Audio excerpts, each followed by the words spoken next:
Imagine the person who, engineered the foundational civil rights lawsuit for bilingual education in New York. Right, a really monumental shift. Exactly. Right. A legal mind trained at Yale, a trailblazer, who basically integrated Ivy League universities back in the 1960s. Someone who fundamentally rewrote the rules of American institutions, yeah, to make them more just. Yeah.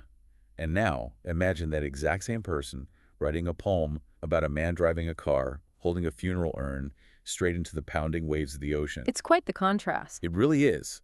Today, we're looking at a mind that did both of those things, and we're trying to understand the connective tissue between those two drastically different realities. It really forces us to completely reevaluate a concept that society has spent centuries trying to, neatly box up and label as a flaw. Right. We are looking at the idea of recklessness. Usually we treat that word as a warning label, right? A sign of immaturity or maybe a lack of control, just a fast track to disaster. Oh, totally. Like, don't be reckless. Exactly. But the source material we are pulling from today suggests that our standard definition of caution might actually just be a masked form of cowardice or complicity. So, welcome to today's deep dive. Our mission for you today is to examine this word, this state of being, through the lens of just a staggering literary and legal achievement. Yeah, it's the 75th volume of the Omnibus poetry series. Right, and it's titled Reckless. It was written by Manuel del Valle y Colón. An incredible figure. Yeah, absolutely. The author is a man born in the New York City housing projects who went on to shape pivotal United States civil rights law. I mean, he became an Ivy League trailblazer, wrote 75 volumes of poetry, and was explicitly named by U.S. Supreme Court Justice Sonia Sotomayor as her very first role model. Which is just wild to think about. And what makes this analysis so rich is how it blends a highly accomplished, totally factual biography with this deeply abstract, metaphorical poetry. Yeah, you have this grounding in concrete historical achievements, juxtaposed with poetry that asks us to step into a jungle or, to sit at a witch's feast. Or to trust a mechanical hugging machine. Right. And when you layer the biography over the philosophy, you realize that true recklessness might not be about losing control at all. Yeah, it might be the deliberate, calculated courage to refuse the status quo. Exactly. I want to start with the man himself, because to really understand the philosophy, I think we have to look at the laboratory where he developed it, like his own life. Oh, absolutely. The timeline here is fascinating. It really is. Yeah. We are starting in October 1948 in New York City. His parents were born in Puerto Rico, his father in Hatillo, his mother in Mocha. Right. And he grew up in East Harlem, navigating the housing projects. Moving from the Carver houses on East 102nd Street to the Douglas projects on West 2nd Street and Amsterdam Avenue when he was 9. We really need to ground ourselves in what that environment was like in the 1950s and early 60s. Right. Set the scene for us. So East Harlem was a dense, incredibly vibrant, but heavily marginalized community. The systemic barriers in place for a Puerto Rican kid growing up in the projects during that era were immense. Just staggering odds against him. Right. The statistical odds of moving from the Carver houses to the apex of the American legal and academic systems are almost negligible. Yeah, you just didn't see that happen. No, not at all. But we see early signs of this refusal to accept the given narrative. He attends public schools and then gains entry to Brooklyn Technical High School in 1962. Which, Brooklyn Tech is a specialized, highly competitive public school in New York, which is an achievement in itself. Absolutely. But what stands out in the sources isn't just his academic admission. It's his extracurricular involvement, specifically with a group called the Aspira Club. Yes, Aspire. He wasn't just showing up to meetings either. He was elected Issues and Actions chairman of the Aspira Clubs Federation. That is a detail we cannot gloss over. Aspira was, and honestly still is, a crucial organization dedicated to developing the educational and leadership capacity of Puerto Rican youth. And look at who he's rubbing shoulders with. Yeah. The sources explicitly mention he was being trained by Antonia Pantoja. Oh, wow. The legendary founder of Aspire. Right. Along with Yolanda Sanchez and Isar Santiago, these are foundational figures in Latino advocacy. They really are. Antonia Pantoja was a visionary who believed that marginalized communities didn't just need charity, right? Yeah. They needed to be taught the mechanical, tactical skills of community organizing and institution building. So he is essentially receiving a master class in structural advocacy before he even has a high school diploma. Exactly. He's learning how power works in New York City, how to mobilize people, and how to identify pressure points in a bureaucracy. And that catapults him into a postgraduate year at the Yale Transitional Year Program in 1966. And get this, only 47 students from across the entire country were selected. Incredible. This sets the stage for his college years, which is where this concept of reckless institution building really just explodes. He attends Wesleyan University from 1967 to 1969. Let's consider the historical context of an elite New England liberal arts campus in 1967. They were a different world back then. Totally. The racial demographics were overwhelmingly white. The institutional culture was steeped in century-old traditions that basically expected minority students, the very few who were admitted, to just quietly assimilate. Yeah. Keep your head down. Right. Keep your head down, be grateful for the opportunity, and blend in. But he doesn't do that. The source text includes an excerpt from a paper by Jose M. de Jesus about the Wesleyan Latino student movement. Oh, I love this part. It says, Manuel del Valle took Wesleyan by storm. He single-handedly took it upon himself to build a Wesleyan Latino community. Yeah, as a freshman. Yes. As a freshman, he puts together a proposal, secures faculty support, and gets a major grant from the Ford Foundation for the university. I have to pause here. How on earth does a freshman secure a Ford Foundation grant? Well, I mean, it requires a profound disregard for the unwritten rules of the hierarchy. Clearly. A typical freshman is worried about passing introductory courses, right? Manuel was looking at the demographic architecture of the university and deciding it was inadequate. He's playing on a completely different level. Right. And the Ford Foundation at that time was beginning to fund initiatives aimed at educational equity, but universities usually approach them through formal, top-down administrative channels. Not a first-year undergrad. No, exactly. For a first-year student to orchestrate this means he possessed both an incredible audacity, a recklessness, if you will, and a highly sophisticated understanding of institutional funding mechanisms. Which he probably honed during his time at Aspara. Almost certainly, yes. So he uses that funding to plan a major Latino student and faculty conference. He goes on a massive recruitment drive, focusing heavily on recruiting other Puerto Rican men from New York. Which was hugely successful, right? Yeah, it led to a record number of Latino men being accepted for the 1969-1970 class. He also co-founded the first Wesleyan student Latino organization, the Eugenio Maria de Hostos Wesleyan Club. He is actively pouring a new cultural foundation into the bedrock of the university. But then, he doesn't even stay to see that class graduate. He transfers to Princeton University for his junior year. And at Princeton, he essentially replicates this model of disruption and construction. Of course he does. He founds a Latino organization on campus. He actively recruits.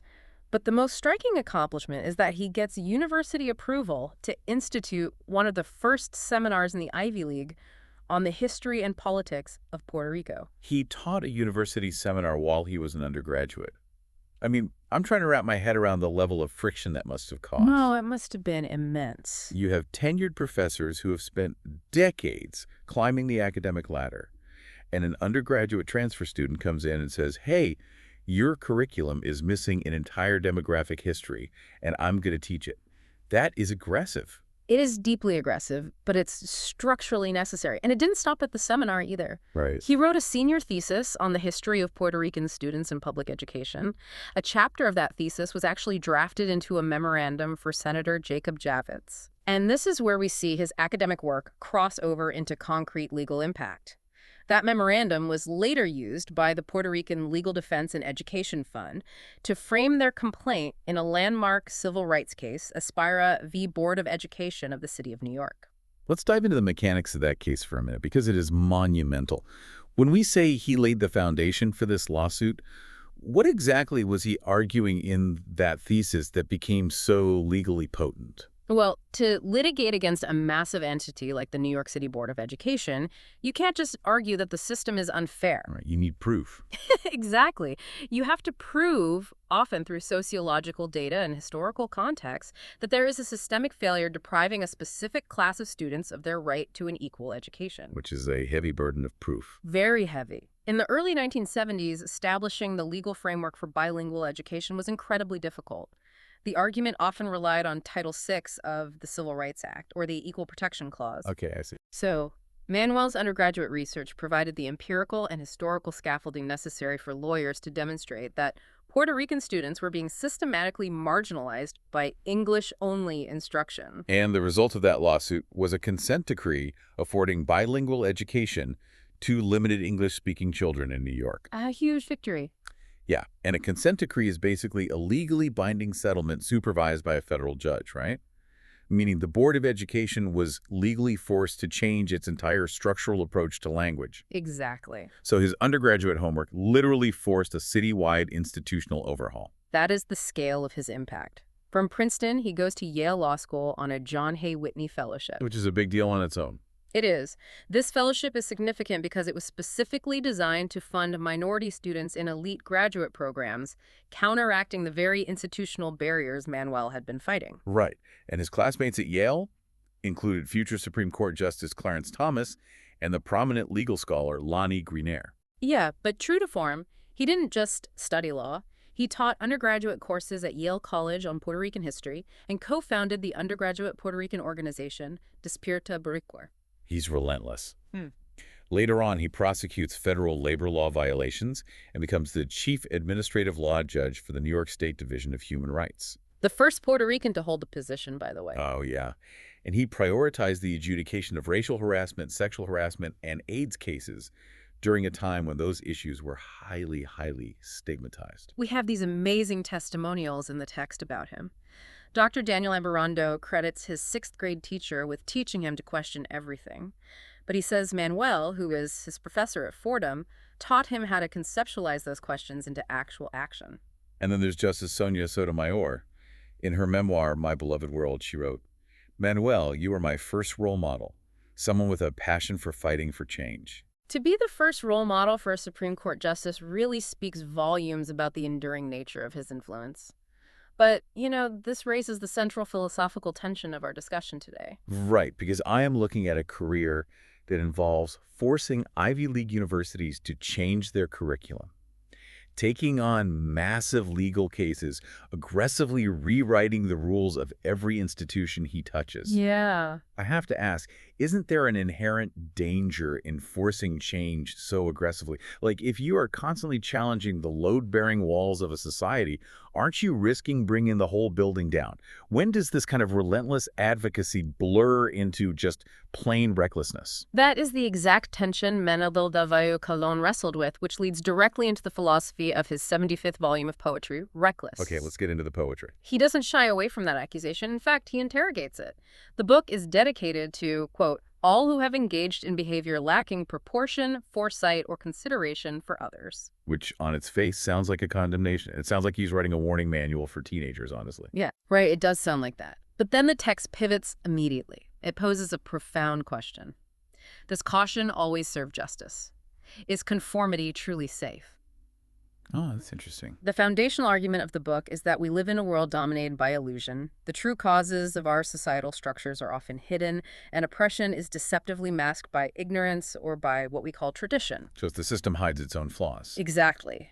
In a context where the status quo is inherently unjust, the text suggests there is a profound need to be rash. To take action, regardless of the immediate consequences, because inaction or measured delay will simply forestall an even worse, more entrenched situation. To make this abstract idea concrete, the text uses a series of poetic vignettes. And instead of looking at these as separate stories, I want to look at the central question they all ask for you, the listener, which is, what does awareness actually look like? Yeah, that's the core question. There is an evocative image of a jungle in one of the poems. The poem states that sleeping beneath a tree in the jungle is not reckless, but neither can it be called wise. Let's analyze the imagery there. The jungle is beautiful. It offers shade, the smell of exotic plants, the sound of a running brook. It offers surcease or relief from the heat, but it is also filled with uninvited denizens that can slither around a sleeping foreigner. The author is distinguishing between environments. If you treat a jungle like it is a walled garden, you are failing to understand your context. So the advice in the poem isn't to avoid the jungle entirely out of terror. It says to go in pairs. Keep one person awake while the other sleeps. Right, rely on the community. Yeah, rely on the knowledge of the local villagers who know the environment. You have to keep your guard up to actually enjoy the beauty of the place. This defines his specific brand of recklessness. It is not blind daring, and it certainly isn't blind fear. It's about hyper-awareness. Okay, I like that. Hyper-awareness. If you walk into a complex, potentially hostile environment, say a highly competitive Ivy League institution in the 1960s, or a contentious courtroom dealing with civil rights, and you act like you are in a safe, predictable, meritocratic garden, that is true recklessness. Wisdom, as the text outlines, is knowing when to discard reasonable measures because the immediacy of the moment demands survival tactics. I see how that connects to the imagery of the teacher in the text. The poem says a good teacher makes for a fast learner, but where recklessness is concerned, the teacher must impart balance, proportion, and perspective to avoid an ambush. Because if you are unprepared even in predictable circumstances, it breeds paranoia. You become suspicious of everyone's motives. That makes sense. The key to surviving under fire isn't just raw bravery, it's adaptability. A teacher must modify their instruction to changing patterns. You have to combine intellect and soul to combat challenges. I want to push on this idea of caution for a second, because society tells us caution is the ultimate virtue, Oh, constantly. But it seems like the author is suggesting that sometimes the system itself is what's dangerous. If the system is a machine designed to exclude people or uphold inequality, then playing by the rules of that system is the most dangerous thing you can do. Yes. Does the text imply that what society praises as caution can actually be complicity? Absolutely. If caution simply means maintaining a status quo that is unjust or fundamentally broken, then that caution is cowardice. Wow. The text explicitly states that sometimes it takes a gross deviation from the norm to address reality.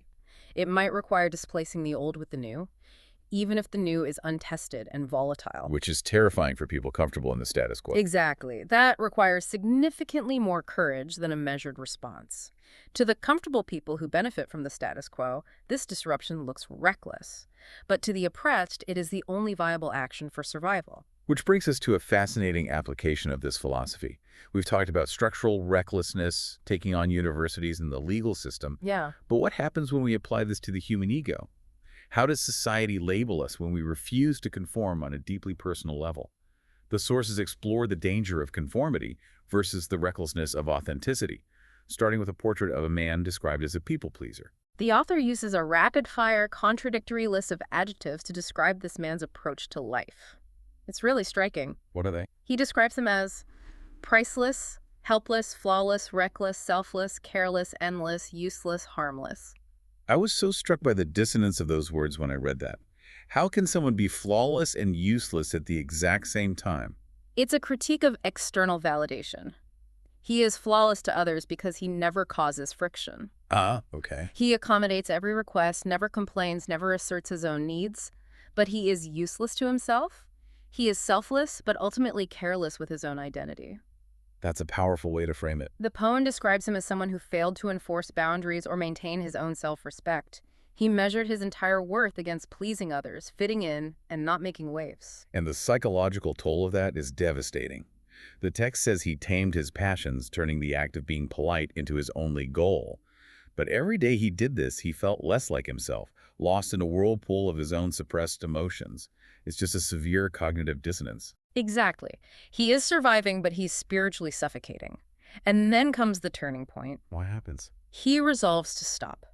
He decides to say exactly what is on his mind, to draw firm boundaries, and to explicitly disallow any behavior that belittles him or his ideas. He stops pretending to be anything other than his authentic self. I love this part because the reaction of the people around him is so telling. People who value honesty are attracted to his authenticity. He becomes known as reliable and firm. Right. But the people who are used to walking all over him, the people who benefited from his submission, they start calling him reckless. Because they were caught unprepared for his truth. The text ends that section with a really powerful line. It says, "There is salvation in truth and none in denigration." That's beautiful. Society frequently weaponizes the word reckless to maintain compliance. When you stop conforming to expectations that diminish you, the people who enjoyed your docility will accuse you of being dangerous. They reframe your boundary setting as a threat to the social order. I think about setting personal boundaries like resetting a broken bone. Oh, that's a good analogy. Right. Because it hurts. It is jarring. And the people around you who have gotten used to the bone being bent out of shape might complain about the screaming. They might call you reckless for causing a scene and disrupting the peace of the household. Yeah, they just want things back to normal. Exactly. But going through that acute pain is the only way you can actually heal and walk straight again. That is an excellent analogy. You are enduring temporary social disruption for the sake of long-term structural integrity. Hmm. And the text provides a brilliant contrast to the people pleaser with a vignette about the man in the black tank top. This character is such a specific, quirky portrait. He speaks in metaphors but lives in real time. He wears a black tank top to disarm enemies and befriend friends. He loves the colors yellow and orange over red or white. Right. He thrives on the complex and the complicated. The simple just does not appeal to her. He is meticulous, almost to a fault. He drinks tea as an elixir, always having a glass nearby. But the most revealing detail is how he treats water at a bar. Oh yeah, this part is wild. He will drink it, but only after his friend has tasted it first because he can never be certain what's in the water. I have to admit, when I read that, I thought, this guy isn't authentic. He's clinically paranoid. Having a friend act as a poison taster for a glass of tap water sounds like an extreme lack of trust. It does seem that way. So how does the author reconcile that intense self-preservation with the idea of living authentically? It's a study in how we allocate risk. Yes, his behavior with the water borders on paranoia. He is hyper-calculated about his physical safety and his environment. But then look at how he allocates his emotional energy. Okay, let's look at that. He acts as a peacemaker for a highly chaotic group of international friends. He provides intense therapy to those in need. He goes out of his way to be the perfect host even when his friends are irresponsible, upending his carefully constructed order, lying to each other, and making him fume with anger. He dives headfirst into their drama. Precisely.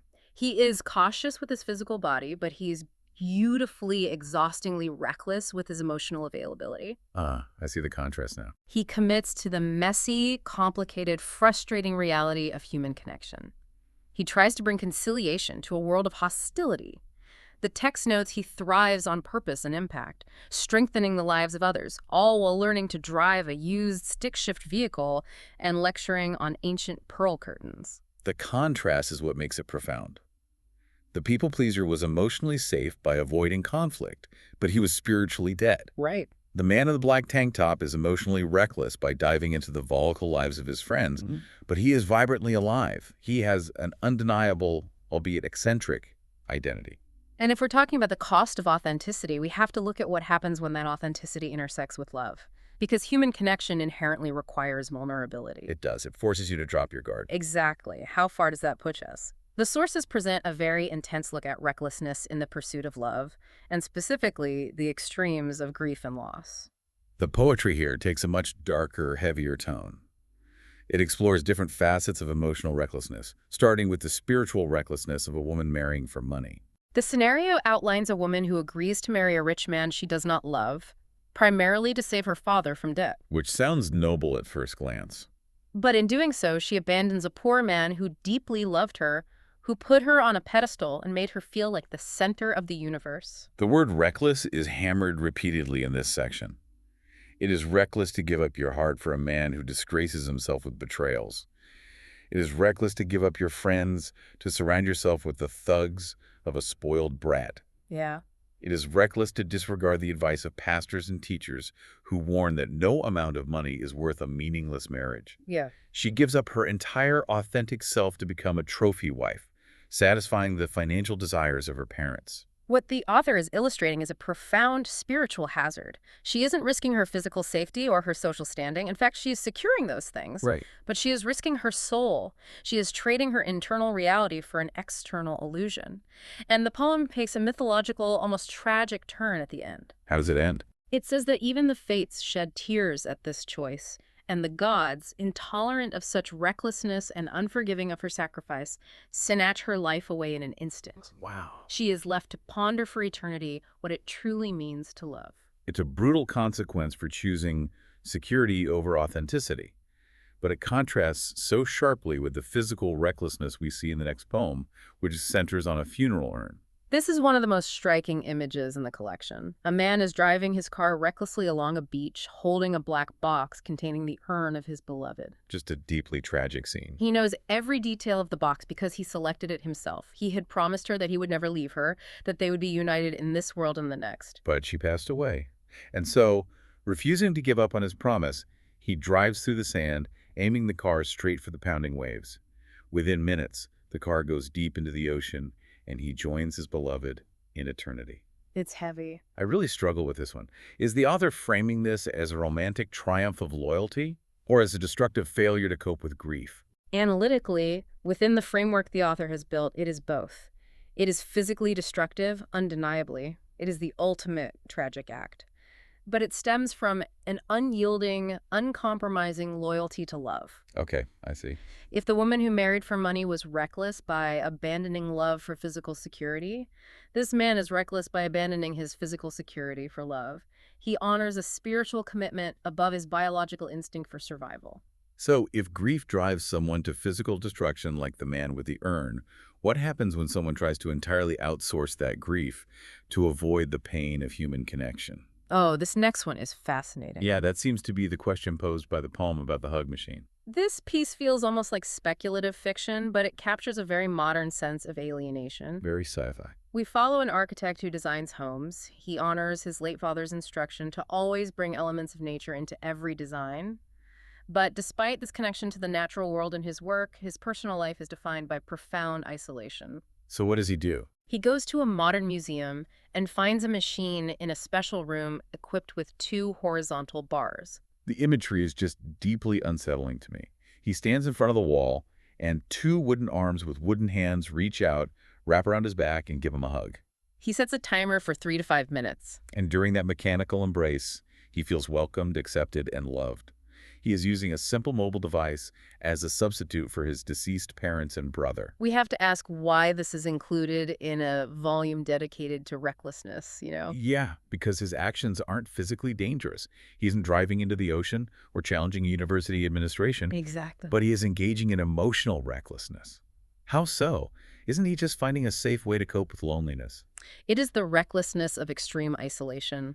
He is trusting a machine with his deepest human vulnerabilities. I get it. He is finding solace in inanimate wood rather than risking the complex, messy, potentially painful human connections we saw with the man in the black tank top.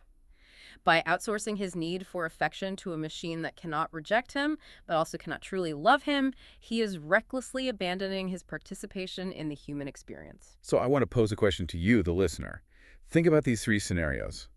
The woman marrying for money, the man driving into the ocean, the architect hugging a machine. They are all avoiding something. Is love itself an inherently reckless act because it absolutely requires surrendering control? When you love someone, you are handing them the power to destroy you emotionally. Or, based on these poems, is it actually the absence of love or the inability to process the loss of it that makes us do these extreme things? The text strongly suggests that while to love is to risk, the avoidance of love, or the suppression of grief, leads to a much more insidious decay. True love requires a certain baseline of recklessness, a willingness to be vulnerable. Which brings us to a necessary counterweight in our analysis.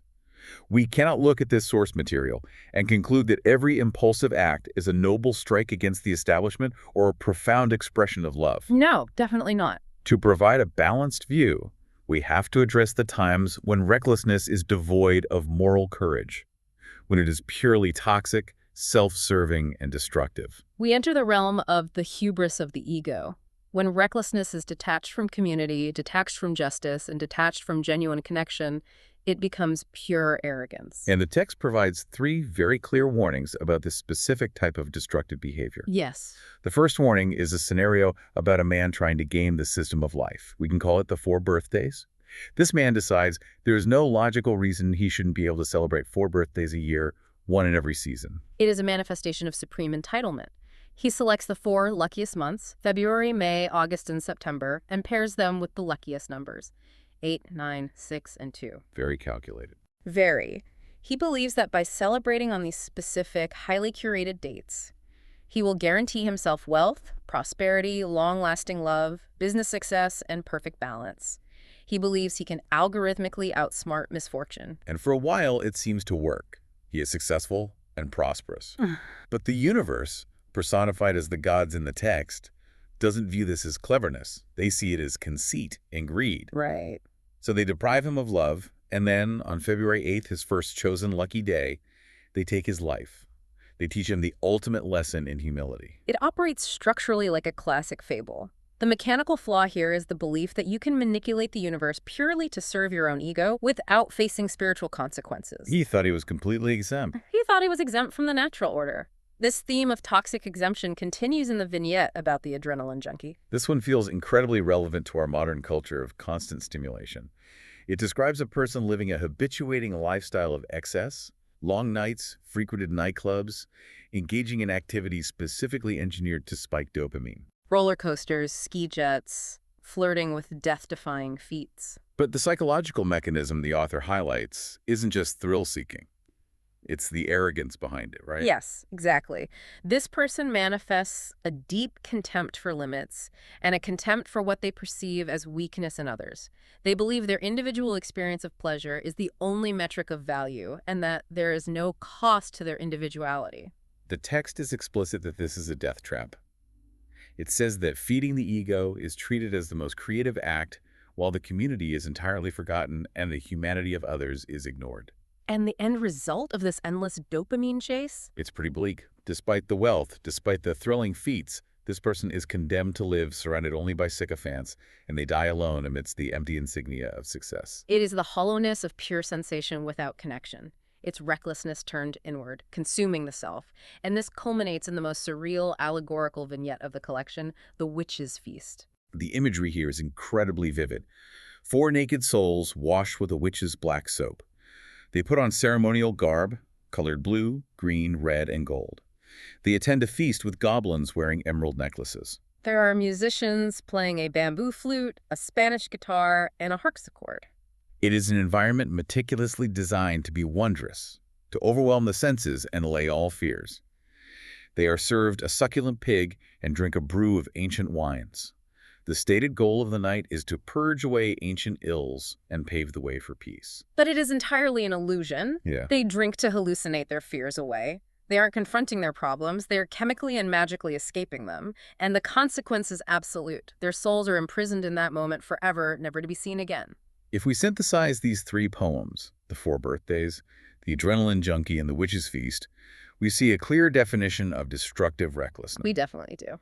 Whether it's trying to control fate with lucky numbers, escaping boredom with extreme sports fueled by contempt, or escaping fear through hallucination, the behavior is entirely self-serving. It is escapism driven by ego. Very well put. Let me frame this for you, the listener, in a modern context. We've all seen this kind of behavior. It's the classic Icarus story updated for today. When you chase pure stimulation without a moral compass, or try to engineer your life solely for personal gain while ignoring your community, you are engaging in a recklessness that guarantees your own spiritual imprisonment. Yes.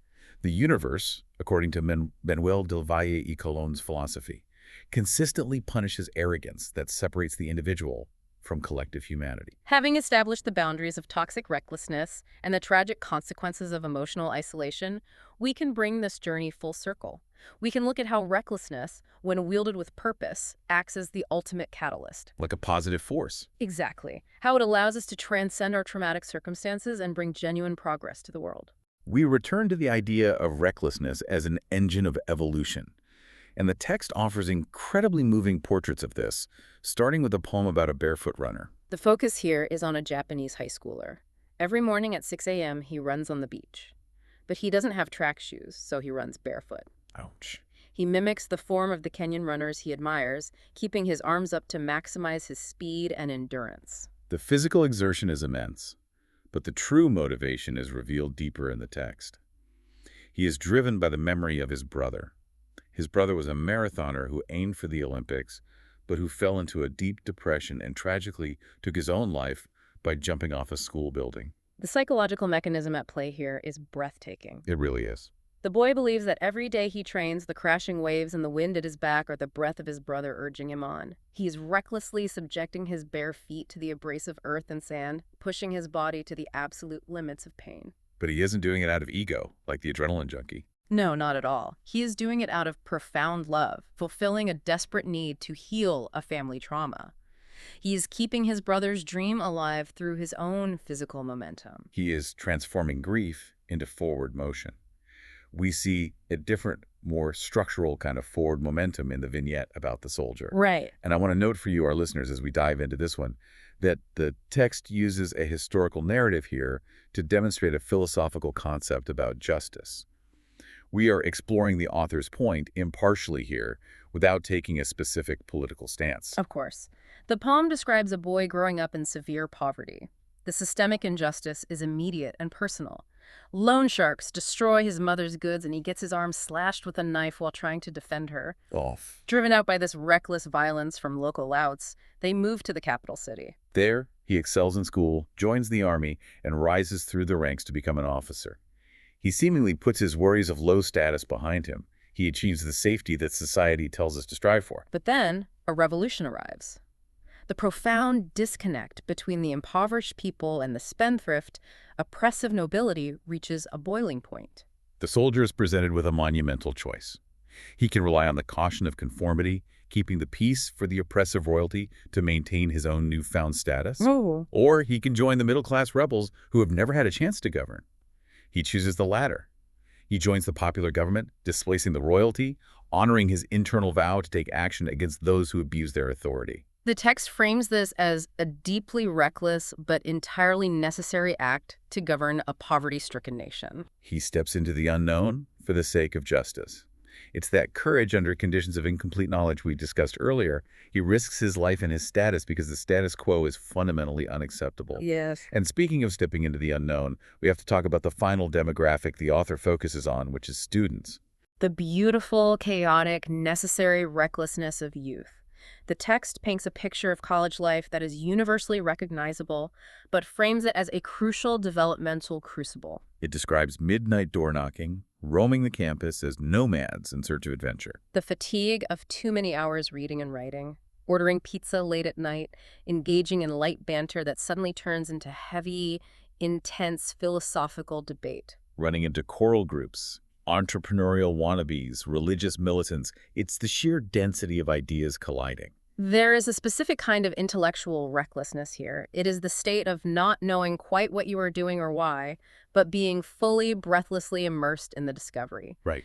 It's an essential phase of human development. The mind is open to every possibility, and the physical constraints of diet and sleep are recklessly abandoned in the pursuit of knowledge and connection. I think the author's making a really vital point here. It seems he believes that youth absolutely requires a safe space to be reckless. Totally agree. If we over-sanitize life, if we try to eliminate every single risk and mandate total caution for our young people, we lose the late-night learning. We lose the very environment where new ideas are formed and tested. If you mandate absolute caution, you mandate stagnation. You cannot have innovation, either intellectual or societal, without a tolerance for the messiness of trial and error. The final vignette captures the essence of this irrepressible, forward-looking energy perfectly. It's titled The Relentless Smile. A smile described as reckless in its creation, unrelenting in its reach. It invokes radiance and joy, leaving no traces of regret. The imagery is transcendent. The text says the smile drifts into the heavens, floating up like the seeds of flowers over the grass, waiting to bloom in the spring and summer of youth. It mixes with sunlight and the daydreams of artists and lovers, making light of a day's stress. It calls on the universe to appear, breaking away from the sterile trappings of modernity to bloom into an eternity of love and devotion. That feels like the ultimate thesis statement. That true, positive recklessness is about a relentless, almost irrational hope. It is the refusal to let the heavy, cynical trappings of modernity crush your spirit. When we synthesize the entirety of Manuel de Valle y Colón's work, both his life and his poetry, we see that recklessness is not a monolith. It is a vast spectrum. Yeah, we've seen so many different types today. On one end, it is the destructive hubris of the egoist, the tragedy of the adrenaline junkie, the spiritual death of the conformist. But on the other end, it is the profound moral courage required to change the world. It is the authenticity to set painful boundaries. It is the willingness to love deeply, even when it hurts. Exactly. We've covered an immense amount of ground today. We started in the housing projects of East Harlem and traveled through the institutional inertia of Wesleyan, Princeton, and Yale. We unpacked the legal mechanisms that changed the New York City education system, and we ventured deep into the philosophical jungle of a 75th volume of poetry to understand how human beings allocate risk. His life proves that sometimes building the future requires you to recklessly dismantle the past. So as we wrap up this deep dive, I want to leave you, the listener, with a final thought to mull over. We've spent this whole time looking at the risks of taking action. We've looked at the dangers of rocking the boat and the pain of setting boundaries. Well, But if recklessness is defined as a gross deviation from the norm, and the norm you're living in right now is stagnant, unfulfilling, or unjust, then isn't the most dangerous thing you can do simply to be cautious? that's the real question. What reckless sleep are you putting off right now because you are waiting for a safe moment that will never actually come? Maybe it's time to stop waiting for the water to be tested and just take a drink. Thank you so much for joining us on this exploration. Keep questioning, keep exploring, and stay curious.